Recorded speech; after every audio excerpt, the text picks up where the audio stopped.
Ramadan நன்மைகளுக்கான season நமக்கு வாய்ப்பாக கிடைக்கிறது. ஒரு மாதம் கிடைக்க போகிறது. இந்த ரமலானில் நாம் எவ்வளவு தூரம் நன்மைகள் செய்து நமக்கான சொர்க்கத்தினுடைய இடத்தை நாம் முன்பதிவு செய்து கொள்ளப் போகிறோம் என்பதில் தான் கேள்வி இருக்கிறது.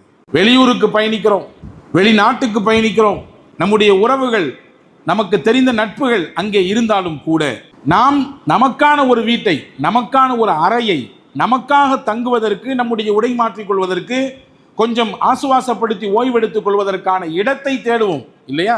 சொந்தங்கள், பந்தங்கள், உறவுகள் எல்லாம் இருந்தாலும் கூட அதெல்லாம் கொஞ்சம் நெருக்கடியா இருக்கும். நமக்குன்னு ஒரு தனி இடம் இருந்தால், நமக்குன்னு ஒரு அறை இருந்தால் அப்படி தேடுகிறோம். நாம் சொர்க்கத்திற்கு போனாலும் நமக்கான இடம் வேண்டுமே, சொர்க்கத்திற்குள்ளே சென்றாலும் நமக்கான இடத்தை நாம் பதிவு செய்தாக வேண்டுமே. அதற்கான மிகச்சிறந்த வாய்ப்பாக ரமலான் இருக்கிறது. எனவே உற்சாகத்தோடு நல்ல அமல்களிலே நாம் ஈடுபட வேண்டும்.